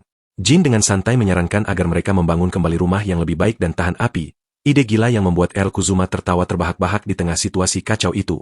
Meskipun rumah mereka hancur dan hanya diterangi bola cahaya kecil, Jin menyambut Vina kembali ke keluarga yang sesungguhnya. Earl Kuzuma menawarkan tempat tinggal dan perlindungan di wilayahnya agar mereka bisa membangun bengkel baru dengan aman, karena kemungkinan musuh belum menyerah. Mereka mendiskusikan bagaimana Earl Garana kemungkinan akan berpura-pura tidak tahu dan menyalahkan invasi golem serta binatang sihir dari wilayah Celoria untuk menutupi insiden ini. Kuzuma mengakui situasi ini sulit karena belum ada bukti kuat. Ketika Kuzuma membenarkan bahwa mereka harus menahan diri untuk saat ini, kesabaran Jin habis. Ia menyatakan tidak bisa menunggu lagi dan berniat mendatangi tempat Earl Garana saat itu juga, membuat mata Kuzuma terbelalak panik saat ia berteriak memperingatkan Reiko untuk berhenti. Suara Kuzuma terdengar berat, sangat kontras dengan kemarahan Jin. Kuzuma menyatakan bahwa ia sangat mengerti tindakan Earl Garana tidak pantas dilakukan oleh seorang bangsawan. Ia juga percaya bahwa mudah bagi Reiko untuk menghancurkan Earl Garana beserta bawahannya. Namun, ia memperingatkan Jin untuk memikirkan dampaknya terhadap kepercayaan bangsawan di kerajaan ini dan bagaimana hal itu akan memengaruhi kerajaan Agora di Blue Land. Melangkah maju dengan ekspresi tegas, Kuzuma meminta mereka memikirkan juga dampaknya terhadap warga dan Vina. Karena alasan itulah, ia tidak bisa membiarkan Jin pergi. Kemarahan Jin masih membara. Namun suara Reiko yang dingin dan tepat memotongnya. Reiko berpendapat bahwa membalas kebencian dengan kekuatan itu mudah, tetapi ia meminta ayahnya memberikan waktu karena ia yakin Garana akan merasakan akibat perbuatannya sendiri di masa depan. Keheningan tegang itu pecah oleh suara puk yang tajam saat Vina memukulkan tongkatnya tepat di kepala Jin. Jin terkejut saat Vina memarahinya dengan senyum kecil penuh tekad. Vina meyakinkan bahwa dirinya baik-baik saja karena memiliki bantuan semua orang, dan meminta Jin untuk tidak memasang wajah menakutkan seperti itu. Jin masih terguncang oleh tindakan tiba-tiba itu. Vina melanjutkan dengan lembut bahwa ia masih mencintai kota dan kerajaan ini. Menatap mata Jin, ia mengingatkan kembali kata-kata Jin sendiri tentang untuk siapa mereka menciptakan sesuatu. Ekspresi Vina mengeras penuh tekad saat ia mengangkat tongkatnya layaknya sebuah panji. Ia memutuskan, sebagai permulaan, akan membuat sesuatu untuk penduduk kota ini. Deklarasi mulia itu segera berganti menjadi seringai jahil saat ia menambahkan bahwa ia masih perlu menghasilkan lebih banyak uang. Ia mulai menyebutkan ide-ide seperti mesin pengering cucian instan atau alat penjernih air. Jin terkekeh hangat, memuji kehebatan Vina. Vina membusungkan dada dengan bangga, menunjuk dirinya sendiri sebagai pengrajin sihir terbaik di Blue Land. Melihat energi Vina yang tak terbatas, Jin merasakan ketegangan di bahunya menghilang. Ia bersyukur Vina sudah melupakan kejadian buruk itu. Beralih ke Earl Kuzuma, Jin menundukkan kepala meminta maaf atas emosinya tadi dan menitipkan Vina padanya. Kuzuma mengangguk menenangkan dan menyanggupi. Namun kemudian Kuzuma bertanya tentang rencana Jin, menyarankan agar Jin ikut tinggal di pavilion sebagai asisten Vina. Jin baru saja akan menolak dengan sopan ketika Reiko tiba-tiba bergumam pelan seperti mesin setelah mendengar kata pavilion, ayah, dan asisten Vina. Sebelum Jin bisa bereaksi, Reiko menerjang dan mencengkeramnya dengan kuat, membuat Jin terpekik kaget saat diangkat ke udara. Reiko memanggul Jin di bahunya dengan mudah, mengabaikan protes ayahnya yang merasa malu. Suara Jin bergema saat Reiko mulai melangkah pergi. Salah satu anak menunjuk mereka, berkomentar bahwa cara itu memang lebih cepat untuk pulang. Kuzuma hanya bisa menghela napas, mengakui kebenarannya meski caranya agak terlalu memaksa. Jin hanya sempat mengucapkan selamat tinggal pada Vina sebelum Reiko melesat pergi dengan ledakan sonik yang mengepulkan debu. Vina menatap sosok mereka yang dengan cepat mengecil dan menghilang, bergumam heran dengan tingkah mereka. Tiba-tiba, sebuah pikiran dingin menyergapnya bahwa mungkin itu adalah terakhir kalinya ia melihat Jin. Kembali ke keamanan bengkel barunya, gelombang penyesalan menghantam Vina karena merasa belum membalas budi apapun kepada Jin. Pintu terbuka dan Earl Kuzuma masuk menanyakan bengkel baru Vina. Vina berbalik dengan senyum cerah, mengatakan tempat itu hebat. Ketika Kuzuma menanyakan apakah ia butuh sesuatu, mata Vina berkilat jahil. Ia meminta palu dari emas murni, sirkuit dari kristal sihir murni, dan perhiasan. Kuzuma tersentak kaget dan terbata-bata menyanggupi, membuat Vina buru-buru meralat bahwa itu hanya lelucon. Kuzuma tertawa canggung sambil menyeka keringat di dahinya. Saat berjalan-jalan di taman perkebunan yang tenang, Vina memuji kebaikan Earl Kuzuma. Kuzuma tersenyum, mengatakan bahwa ia tahu Vina sudah terkenal, jadi perlakuannya berbeda dengan bangsawan lain. Ia kemudian bercerita dengan ekspresi bijak bahwa ayahnya menyuruhnya menjadi kuat, sementara ibunya menyuruhnya menjadi baik. Karena itulah, meski kuat, ia ingin tetap baik hati. Kuzuma mengungkapkan bahwa ibunya meninggal saat ia masih kecil dan ayahnya gugur dalam konflik dengan Celoria. Fina terkesiap turut berduka, namun Kuzuma menenangkannya. Tiba-tiba, semak-semak bergoyang dan salah satu anak mengintip dengan sapu di tangan, mengingatkan bahwa sekarang Kuzuma memiliki mereka sebagai keluarga. Anak-anak lain dan Sebas bergabung dengan wajah cerah, membuat senyum Kuzuma semakin tulus karena merasa tidak kesepian lagi. Terinspirasi oleh momen itu, Fina dengan semangat mengumumkan akan memasak makan malam spesial, sup daun kuzuno ala Fina. Kuzuma tampak ragu karena sudah ada koki, tetapi Fina bersikeras bahwa jika mereka keluarga, Kuzuma harus mencoba masakan rakyat jelata untuk benar-benar memahami rakyatnya. Sementara itu, di kantor yang mewah namun tegang, Earl Garana mencengkeram kepalanya dengan urat pelipis berdenyut. Ia memukul meja dengan tinjunya, marah karena kehilangan prajurit pribadi dan golem hanya karena seorang gadis dan Kuzuma. Ia bertanya-tanya mengapa Kuzuma tidak mempublikasikan kebenarannya padahal ia tahu. Bawahannya, Claude, dengan tenang menunjukkan bahwa tidak ada bukti karena kasusnya sudah ditutup sebagai invasi Celoria. Garana menunjuk peta dengan kesal, yakin bahwa para bangsawan, terutama di Blue Land, pasti merasa ada yang janggal karena keberadaan mata-mata Celoria di wilayah itu akan menjadi bencana besar. Claude mengingatkan bahwa informasi palsu itu tidak akan bertahan selamanya. Garana mondar-mandir dengan cemas, merasa harus mencapai sesuatu sebelum ketahuan atau ia akan digantung. Ia merosot di sofa, merasa kalah dan harus menjadi boneka bagi bangsawan lain, mengeluh mengapa ia harus menderita hanya karena satu pengrajin sihir. Claude menyela, memberitahu bahwa Fina sudah membuka kembali tokonya. Dengan semangat baru, Fina berdiri di depan kiosnya, merentangkan tangan menyambut kerumunan.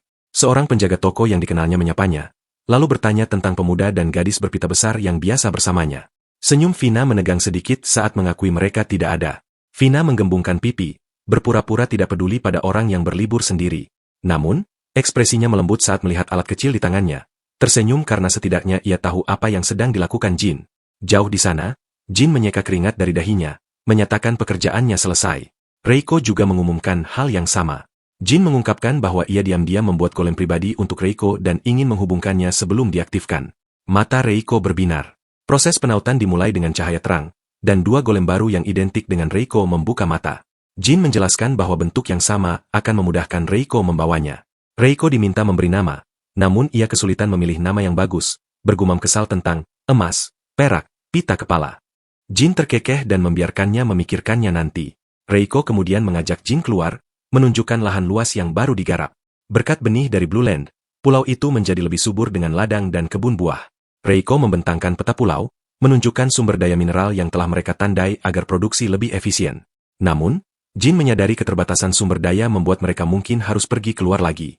Menatap cakrawala, Jin merenung bahwa ia harus belajar dari Fina untuk menentukan bagi siapa ia menciptakan sesuatu. Reiko tersenyum licik dan menunjuk ke arah struktur elegan di antara pepohonan, mengatakan itu adalah rumah untuk ayahnya. Jin melangkah mendekat dengan kagum, disambut oleh golem dan automata lainnya. Ia ternganga melihat arsitektur bergaya Jepang di hadapannya. Reiko bertanya apakah ia menyukainya, dan Jin menjawab dengan senyum lebar dan mata berkaca-kaca bahwa itu adalah yang terbaik. Rumah baru itu berdiri megah dengan atap genteng dan beranda kayu. Di dalam, Jin menyentuh lantai tatami, merasakan tekstur anyaman kering yang membangkitkan nostalgia. Reiko menjelaskan bahwa ia tidak benar-benar membuat tatami, melainkan menciptakannya kembali dengan sihir berdasarkan pengetahuan yang disalin dari Jin. Jin menyesap tehnya, merasakan kehangatan menjalar. Ia merenung bahwa sihir sangat praktis, namun mungkin hanya baginya. Sambil menopang dagu, ia menyadari setelah melihat Fina bahwa ia telah melewatkan semua proses belajar pengetahuan sihir yang seharusnya, karena semua keahliannya sebagai pengrajin sihir ia dapatkan langsung dari masternya. Reiko mengamatinya, merasakan suasana hatinya. Ia bertanya apakah ayahnya merasa tidak puas. Jin menggeleng pelan, mengatakan bukan karena tidak suka, tetapi kesenjangan keterampilan era sekarang terlalu jauh dibandingkan era masternya. Jin meratapi bahwa ia ingin tetap tenang di Blue Land setelah belajar dari insiden desa Kina, namun tampaknya ia mengulanginya lagi. Reiko menatapnya dengan sungguh-sungguh, lalu menyatakan dengan penuh keyakinan bahwa ayahnya adalah pria hebat dan poin bagusnya justru karena tidak terikat oleh akal sehat. Jin hanya bisa menatap balik dengan tercengang. Namun, kata, mungkin, yang diulang-ulang Jin justru memantik sebuah ide. Matanya berbinar, menyadari bahwa ia hanya perlu berpikir sebaliknya. Sambil menunjuk ke bangunan bengkel di luar, ia mengungkapkan bahwa ia sudah lama mencoba membuat mesin, tetapi tidak berjalan lancar. Bayangan kendaraan modern seperti mobil, kapal pesiar, hingga jet pribadi melintas di benaknya. Jin berpikir alangkah baiknya jika ada metode transportasi selain gerbang warp untuk perjalanan jauh yang nyaman. Reiko menepuk kuda golemnya, mengingatkan bahwa mereka sudah punya koma. Di dalam bengkel yang dipenuhi prototipe dan komponen, Jin menjelaskan masalah intinya kepada Reiko. Ia sudah membuat selongsongnya, tetapi di dunia ini tidak ada bensin atau baterai, sehingga ia harus menggunakan sihir sebagai bahan bakar, dan itulah masalah utamanya. Ia menyodorkan tumpukan kertas kepada Reiko dan memintanya menggunakan sihir angin blow. Reiko mengangguk percaya diri dan melepaskan hembusan angin terfokus yang menerbangkan kertas-kertas itu menjadi pusaran kacau. Saat kertas-kertas itu berjatuhan, pemahaman mendalam melintas di wajah Jin. Ia bergumam bahwa dugaannya benar. Melihat Reiko yang bingung, Jin menjelaskan pada dirinya sendiri bahwa selama ini ia menggunakan sihir forming dan dik dengan mudah, tetapi tampaknya setiap sihir juga mengaktifkan efek untuk membatalkan tolak balik, recoil, dari sihir itu sendiri. Seringai puas merekah di wajahnya, menyadari bahwa proses yang ia kira sederhana sebenarnya terbentuk melalui pengaturan yang rumit. Reiko memiringkan kepala, menanyakan hubungannya dengan mesin. Jin mengangkat bola logam dan mengumumkan bahwa jika ada tolak balik, berarti ia bisa memanfaatkannya. Ia membungkuk di atas silinder berongga di meja kerja dan membuat beberapa penyesuaian. Ia menjelaskan sambil membuat sketsa cepat bahwa biasanya mesin menggunakan tenaga dari ledakan dan pembakaran, atau listrik. Namun, untuk mesin roket, bahan bakar digunakan hanya untuk propulsi, yang intinya adalah mengubah energi menjadi gaya dinamis. Jin menyimpulkan bahwa dengan sihir, mereka bisa mempertahankan gaya dinamis itu dan mengubahnya menjadi mesin propulsi apa adanya. Jin mempersembahkan komponen ramping terakhir, yakin mereka bisa membuat sesuatu yang lebih efisien. Ia berdiri berkacak pinggang di samping perangkat yang sudah dirakit sepenuhnya, setinggi Reiko. Dengan bangga ia menamainya mesin jet magi. Reiko menatap skeptis benda yang tampak seperti pipa itu. Jin terkekeh dan meminta Reiko membawanya ke lapangan untuk diuji. Dua asisten golem kecil Reiko muncul menawarkan bantuan, tetapi Reiko menolak dan bersikeras membawanya sendiri dengan ekspresi bertekad. Di tanah lapang yang luas, Reiko menyangga mesin itu dengan nosel mengarah menjauh. Jin memberi instruksi agar Reiko bersiap karena angin kencang akan keluar. Ia meletakkan tangan di panel aktivasi dan berteriak, "Mulai!" Semburan udara yang ganas meletus dari mesin, menerbangkan debu dan puing-puing. Reiko menancapkan tumitnya ke tanah, tubuhnya menegang menahan kekuatan yang sangat besar. Jin bersorak gembira karena tolak baliknya bekerja, meminta Reiko menahannya. Mesin itu bergetar hebat di pelukan Reiko. Asistennya menonton dengan cemas dan menyarankan agar ia meminta bantuan mereka. Reiko menggertakkan gigi menolak, yakin ia bisa melakukannya sendiri. Namun, kakinya tergelincir di tanah gembur, merusak kuda-kudanya. Mesin itu terlepas dari genggamannya, berputar liar sementara ledakan tak terkendali merobek tanah. Jin berteriak ngeri dan bergegas menghampirinya saat deru mesin mati. Reiko bangkit dengan gemetar. Secara fisik baik-baik saja tetapi secara emosional terguncang. Ia melihat mesin yang rusak tergeletak di dekatnya dan menangis malu, meminta maaf karena telah menghancurkannya. Jin segera menenangkannya, mengatakan ia bisa membuatnya lagi. Reiko bersikeras bahwa itu kesalahannya, tetapi Jin membantah dengan serius. Ia menyalahkan dirinya sendiri karena tidak menyadari risikonya dan terlalu fokus pada hasil. Jin menepuk bahu Reiko dengan lembut, mengingatkan bahwa sifat penelitian tidak boleh berubah meski menggunakan sihir, lalu menyuruhnya mandi untuk membersihkan diri. Berendam di pemandian air panas luar ruangan, Reiko menatap air sambil memutar ulang kegagalannya. Ia bertanya-tanya mengapa ia ragu meminjam bantuan asistennya dan malah menyusahkan ayahnya. Lamunannya buyar saat kedua asistennya masuk ke air. Mereka menjelaskan bahwa Jin menyuruh mereka mandi juga karena membersihkan diri dengan sihir itu kurang menyenangkan. Mereka menambahkan dengan lembut bahwa Jin meminta mereka mendukung Reiko. Reiko tersentak mendengar kata, dukungan. Kedua asisten itu berkata serempak bahwa sama seperti Reiko ingin diandalkan oleh ayahnya, mereka juga ingin diandalkan oleh Reiko. Reiko merasa bersalah karena belum memberi mereka nama, merasa tidak percaya diri bisa memberikan nama sebaik ayahnya. Namun, salah satu asisten menggenggam tangannya, meyakinkan bahwa mereka ingin berguna bagi ayah bersama-sama. Hati Reiko tersentuh, menyadari bahwa mereka semua adalah makhluk yang sama buatan ayah. Salah satu dari mereka menunjuk matahari terbenam yang indah. Ide muncul di benak Reiko saat melihat matahari yang memudar dan bulan yang akan muncul. Di bawah bulan purnama yang cemerlang, Reiko memberikan nama kepada mereka. Ia menamai satu asisten Luna dari bulan perak, dan yang lainnya Sol dari matahari emas. Reiko bertanya dengan cemas bagaimana menurut mereka. Luna dan Sol saling berpandangan dengan mata berbinar sebelum tersenyum cerah dan menyetujuinya dengan gembira. Ketika Reiko kembali ke bangunan utama, Jin sudah menunggu di ruangan besar yang telah direnovasi menjadi ruang eksperimen, mengantisipasi kemungkinan membuat roket sungguhan di masa depan. Langit-langitnya yang tinggi memungkinkan pengujian dengan leluasa. Di tengah ruangan, sebuah mesin jet magi yang telah diperkuat dan ditingkatkan duduk berkilauan di bawah lampu. Jin menjelaskan rencana selanjutnya adalah memasangnya pada lengan derek, tetapi Reiko memotongnya. Didampingi Luna dan Sol, Reiko meminta izin untuk melakukan tes lagi bersama kedua saudarinya. Jin melihat tekad di wajah mereka bertiga, lalu tersenyum bangga dan mengizinkannya. Di dalam ruang pengujian, mereka bertiga berdiri bersama memegang mesin itu dengan kuat. Dari ruang observasi, Jin memberikan lambaian penyemangat terakhir sebelum mengaktifkannya. Semburan energi yang menyilaukan meletus. Namun kali ini ketiga gadis itu berdiri kokoh sebagai satu kesatuan yang tak tergoyahkan. Kerja sama tim mereka sempurna saat Luna dan Sol menahan kekuatan besar itu bersama Reiko. Mata Reiko menyala fokus hingga sihir berhenti dan ruangan kembali sunyi. Jin bersorak gembira melalui interkom, menyatakan tes itu sukses. Kelegaan dan sukacita menyelimuti mereka saat mereka berpelukan di sekitar mesin yang hangat. Reiko sangat bersemangat tentang kemungkinan membuat alat transportasi, namun Jin mengingatkan bahwa tenaganya masih terlalu lemah untuk pesawat terbang, jadi mereka perlu menyesuaikan keluaran kecepatannya. Jin menyimpulkan bahwa setidaknya mesin itu bisa digunakan untuk propulsi air, meski masih jauh dari penggunaan praktis. Ia memutuskan mereka harus melihat kapal sungguhan terlebih dahulu sebelum melanjutkan eksperimen, karena tidak ada pesawat di dunia ini. Aroma udara laut yang kental mengisi paru-paru Jin saat mereka tiba di tempat dekat laut. Bersama Reiko, ia merencanakan perjalanan menyusuri garis pantai menuju kota bernama Port Rock, sambil mengingatkan Reiko untuk memperlakukannya sebagai kakak di depan umum. Mereka tiba di Port Rock, sebuah kota dengan arsitektur kayu dan plester yang menawan serta pohon palem di antara bangunan. Mereka berjalan melalui pasar yang ramai, membeli tusuk sate yang mengepul, dan menemukan penginapan sederhana. Di kamar mereka, Jin berkomentar bahwa harga 300 tur semalam cukup adil. Melihat keluar jendela, ia tersenyum karena penginapan itu persis seperti bayangannya tentang penginapan di pulau tropis. Reiko mencatat bahwa bangunan di sini lebih terbuka daripada di Blue Land. Jin menjelaskan bahwa itu karena panas, mengingat mereka berada di kerajaan Aegeas yang terletak di selatan kerajaan Agora. Jin menganalisis bahwa peradaban di sini setara dengan abad pertengahan di bumi. Reiko cemberut, menganggapnya sebagai kemunduran dibandingkan era ibunya. Jin menenangkan Reiko dengan mengingatkan bahwa di era masternya semua orang menggunakan gerbang teleportasi, jadi wajar jika ini terlihat mundur. Suasana hati Reiko membaik, dan ia mengajak Jin melihat kapal-kapal di pelabuhan yang penuh dengan perahu kayu sederhana. Jin berjongkok di tepi dermaga, memeriksa sebuah kapal kecil. Ia mengamati bahwa kapal itu sebagian besar terbuat dari kayu dan hanya menggunakan logam sebagai penguat. Ia bertanya-tanya apakah era kapal besar belum tiba di sini, karena hanya melihat kapal-kapal kecil. Tiba-tiba, Reiko menunjuk ke arah air dengan penuh semangat, meminta ayahnya melihat sesuatu. Mata Jin melebar melihat perahu kecil membelah air yang didorong bukan oleh layar atau dayung biasa, melainkan oleh sosok humanoid berkilauan. Jin segera menyadari bahwa itu adalah golem. Saat kapal aneh itu lewat, Jin menganalisis desainnya, memuji kecerdasan penggunaan tangan golem sebagai pengganti mesin karena golem tidak kenal lelah. Namun, ia menyipitkan mata saat perahu itu bergoyang berbahaya, menyimpulkan bahwa kakinya terlalu lemah dan desain seperti itu mudah kehilangan keseimbangan. Pandangannya beralih ke kapal lain yang terikat di dermaga, kapal dengan dua lambung yang disatukan.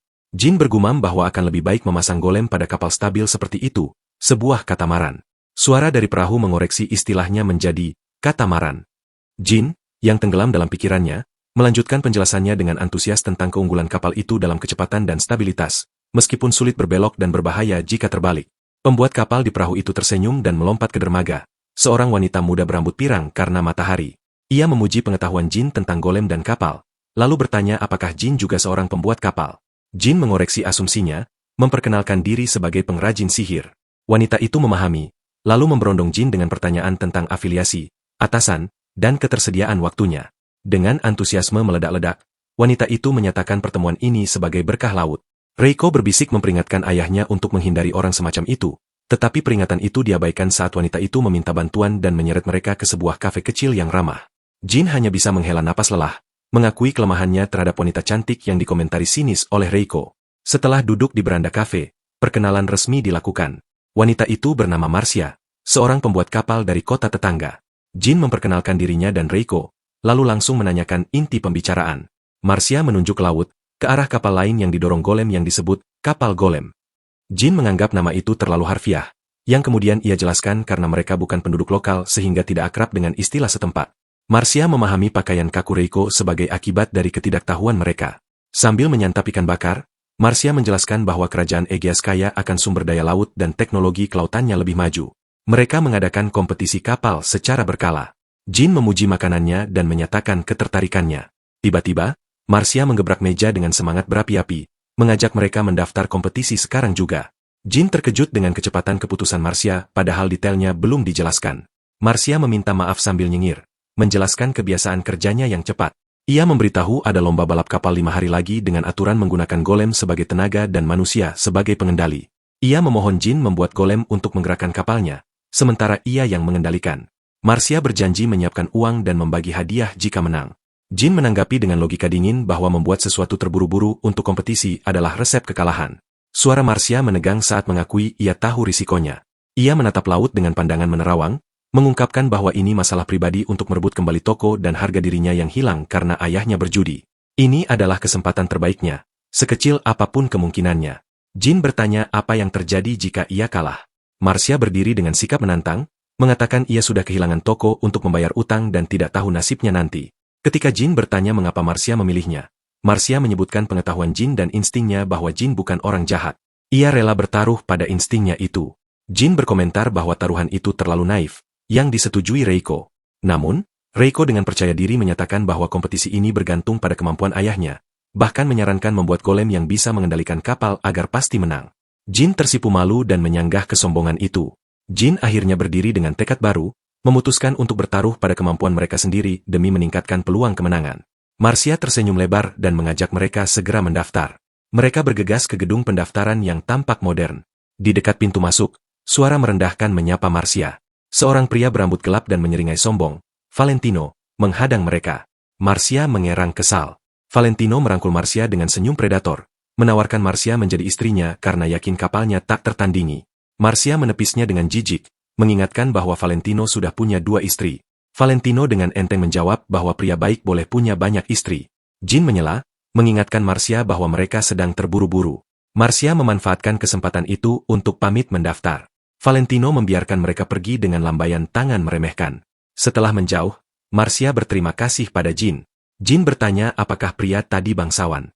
Marcia mengonfirmasi bahwa dia adalah Valentino, ajudan tuan tanah. Reiko berbisik pada Jin tentang ketidaksukaannya pada bangsawan tipe bos seperti itu, yang didengar Marcia dengan heran. Di loket pendaftaran, Marcia mendaftarkan dirinya sebagai pembuat kapal dan pengendali, serta Jin sebagai pembuat golem. Petugas meminta lisensi atau surat pengantar gilda dari Jin. Ketika Jin mengaku tidak memilikinya, petugas meminta contoh karyanya. Reiko hampir menawarkan dirinya sebagai bukti karya, tetapi Jin membungkamnya dan berbohong bahwa lisensinya tertinggal di penginapan. Petugas mengizinkan tes kecil sebagai gantinya, meletakkan 2 blok logam di meja dan meminta Jin membuat sesuatu. Jin lega karena tesnya praktik, bukan tertulis. Saat Jin menuju ruang tes, Reiko memanggilnya dengan cemas, namun Jin menenangkannya. Di koridor, Valentino memberi isyarat halus pada petugas. Di dalam ruang tes, Jin menimbang blok tembaga biru, bingung mau membuat apa. Matanya tertuju pada rak berisi pakaian renang dari kompetisi tahun lalu. Petugas menjelaskan tentang kompetisi desain pakaian renang tahun ini. Mendapat inspirasi, Jin mulai membentuk logam di atas meja kerja. Namun, ia merasakan resistensi aneh dan melihat lingkaran sihir rumit di bawah meja yang mencoba mengganggu sihirnya. Ketika Jin keluar, ia memberikan jawaban yang tidak meyakinkan kepada Marcia dan Reiko yang menunggu. Petugas kemudian mengungkap karya Jin. Sebuah figurin tembaga miniatur sempurna dari Marcia yang berpose mengenakan pakaian renang One Piece yang ramping. Marcia menjerit kaget dan malu, wajahnya memerah padam. Valentino menatap curiga. Jin mencoba menjelaskan bahwa ia tidak mungkin membuat figurin telanjang, sementara Reiko malah minta dibuatkan juga. Marcia mencengkeram kerah Jin, menuntut penjelasan tentang pakaian renang, yang lebih mirip pakaian dalam itu. Jin berkilah bahwa membuat detail rendah itu merepotkan, jadi ia membuat model yang lebih sederhana untuk menghemat waktu. Mengabaikan kemarahan Marcia, Jin menoleh ke petugas dan bertanya tentang hasilnya. Dengan mata terpejam penuh kekaguman, petugas itu memuji kecepatan dan presisi Jin yang luar biasa. Ia membungkuk hormat, menerima Jin sebagai pengrajin sihir dan menyetujui partisipasi mereka dalam lomba balap kapal golem ke-10. Reiko berseri-seri bangga, sementara Jin tetap tersenyum tenang. Jin menepuk tangan, siap untuk rapat perencanaan. Namun, Marcia masih belum memaafkannya soal pakaian renang itu. Sementara itu, Valentino menyudutkan petugas, bertanya mengapa Jin bisa lulus padahal ia sudah memasang alat pengganggu sihir di bawah meja. Petugas dengan gugup menunjukkan perkamen yang hangus, menjelaskan bahwa permata dan sirkuit alat itu terbakar habis. Valentino menatap tak percaya, bertanya-tanya siapa sebenarnya Jin, tetapi kemudian menyeringai kejam karena masih punya rencana lain. Valentino meminta boneka tembaga itu, namun petugas menolak dengan tegas karena harus menyerahkannya kepada ketua sebagai bukti partisipasi Jin.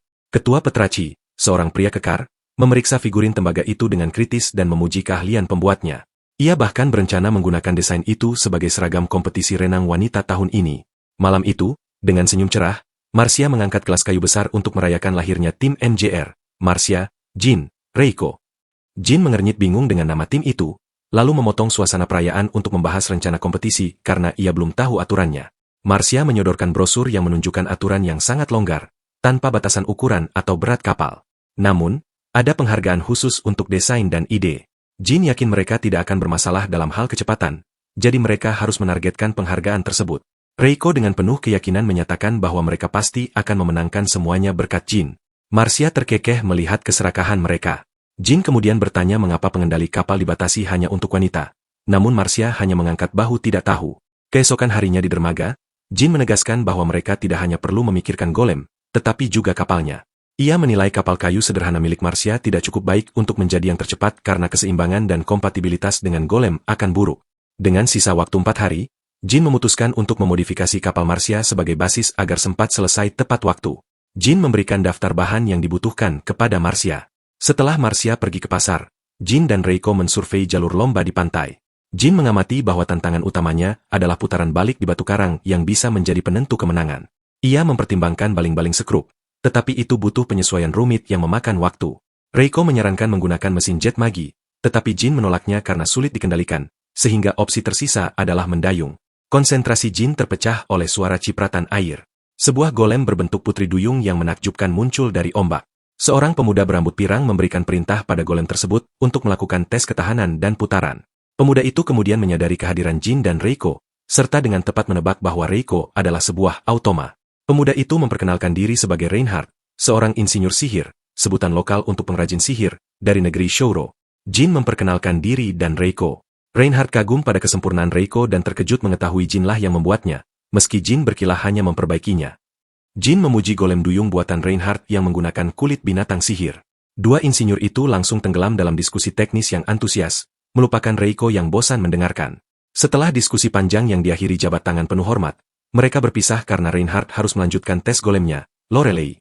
Kembali ke bengkel, Jin mendapati Marcia kesal karena semua bahan sihir di toko telah habis diborong orang. Jin menduga ini karena permintaan tinggi menjelang lomba, tetapi kemudian menenangkan Marcia dengan mengatakan ia memiliki bahan sendiri dan bisa menggunakan perunggu yang dibawa Marcia. Jin mulai memurnikan batangan perunggu dengan sihir, mengeluarkan kotoran hitam dari logam itu, yang membuat Marcia takjub. Jin menyerahkan perunggu murni itu kepada Reiko dan memintanya membuat lapisan luar golem dengan referensi penampilan Marcia. Marcia kaget mengetahui Reiko juga bisa menggunakan sihir. Dalam waktu singkat, sebuah golem humanoid ramping selesai dibuat. Marcia bingung mengapa golem itu berbentuk manusia, bukan memiliki tangan dayung atau sirip. Jin menjelaskan bahwa tipe humanoid memiliki keunggulan tersendiri. Ia meminta Marcia memberi nama golem itu. Marcia menamainya Arrow dengan harapan bisa melesat lurus ke garis finish. Jin mengaktifkan Arrow, namun karena lupa menginstal program bahasa, golem itu mengeluarkan suara simbol yang tak bisa dimengerti. Jin memperbaiki kesalahannya dan juga mentransfer pengetahuan tentang kapal ke dalam Arrow melalui sentuhan tangan Marcia. Jin menjelaskan bahwa salah satu keunggulan tipe humanoid adalah bisa membantu mereka membuat kapal. Reiko muncul membawa roda dayung besar yang sudah selesai. Dengan seringai percaya diri, Jin bersiap menunjukkan kepada Marcia apa yang bisa dilakukan berkat penggunaan tipe humanoid tersebut. Jin menunjuk ke arah rangkaian pedal dan roda gigi yang sedang dipasang pada roda kayu. Ia menjelaskan bahwa ia akan menunjukkan sebuah gerakan yang hanya bisa dilakukan oleh makhluk humanoid. Dengan kerjasama antara Jin, Reiko, dan Arrow, modifikasi tersebut selesai dengan kecepatan yang luar biasa. Hasil akhirnya adalah sebuah catamaran ramping dengan roda kayu besar di bagian buritan yang terapung di dermaga. Jin mengumumkan dengan bangga bahwa kapal itu telah selesai. Marcia melompat-lompat kegirangan dan bertanya-tanya bagaimana cara kerja benda tersebut. Jin menjawab singkat bahwa kapal itu bergerak menggunakan kaki. Ia memperlihatkan sistem rumit di dalam kokpit yang menggunakan pedal untuk memutar roda air, di mana putaran tersebut menjadi tenaga untuk bergerak maju. Marcia berjongkok sambil mengamati alat aneh itu dengan ragu, namun Jin meyakinkannya bahwa lebih baik melihatnya sendiri. Jin menoleh ke kokpit di mana Reiko sudah duduk bersiap. Begitu dipanggil, Reiko langsung merespons dan mulai mengayuh pedal dengan sangat cepat hingga kakinya terlihat kabur. Jin baru saja akan memperingatkan untuk pelan-pelan, namun kapal itu sudah melesat maju seperti anak panah. Kapal tersebut meninggalkan jejak ombak besar yang meledak ke udara dengan suara gemuruh. Semprotan air yang dihasilkan membasahi Marcia dan Arrow sampai kuyup. Mereka hanya bisa terdiam terpaku melihat kapal yang mengecil di kejauhan, sementara suara teriakan Jin terdengar menggema dari atas air. Saat matahari terbenam di ufuk timur, cahayanya berkilauan di atas gelombang laut, melukis pemandangan malam dengan warna oranye dan ungu tua. Dari pintu bengkel, Jin melihat Marcia dan sang golem, Arrow, melangkah ke dermaga. Jin bertanya tentang hasil uji coba laut pertama mereka. Ia melihat mereka mendekat dengan bayangan siluet di tengah senja yang makin gelap. Jin bergumam kepada Riko yang berdiri diam di sampingnya bahwa mereka telah kembali. Marsha memberikan jempol dengan wajah berseri-seri. Ia memuji bahwa kapal bernama Cygnus ini adalah sebuah mahakarya yang cepat, stabil, dan mudah dikendalikan. Jin mengangguk sambil menunjuk ke arah kemudi kapal. Ia menjelaskan bahwa kapal itu memang dirancang untuk kecepatan jalur lurus, itulah sebabnya sangat stabil. Namun, kualitas itu membuat penyesuaian halus menjadi sulit. Jin berjanji akan mencoba mengutak-atiknya sedikit, meski sistem intinya tidak bisa diubah. Ekspresi Marsha berubah serius. Sambil memegang dagunya, ia bertanya apakah Jin yakin spesifikasi Arrow sudah benar. Jin merasa Arrow sudah bekerja pada kapasitas puncak sesuai bahan yang ada. Marsha membungkuk di pagar pembatas, membandingkan golem kuat itu dengan gadis kecil di sampingnya. Ia merasa aneh karena Arrow tidak bisa melampaui kecepatan Riko yang hanya seorang anak kecil. Tiba-tiba, mata Marsha membelalak karena mulai memahami sesuatu. Ia membisikkan kata automa saat kepingan teka-teki di kepalanya mulai menyatu. Jin mengira reaksi Marsha akan lebih dramatis. Riko membusungkan dada dengan binar di matanya dan menyatakan bahwa Jin adalah ayahnya. Marsha hanya mengerjap, merasa bingung apa yang harus ia herankan dari hal itu. Saat mereka meninggalkan dermaga, Jin mengingatkan untuk beristirahat karena penyesuaian akan dimulai besok. Tanpa mereka sadari, sepasang sosok berjubah mengawasi dari bayang-bayang bangunan terdekat.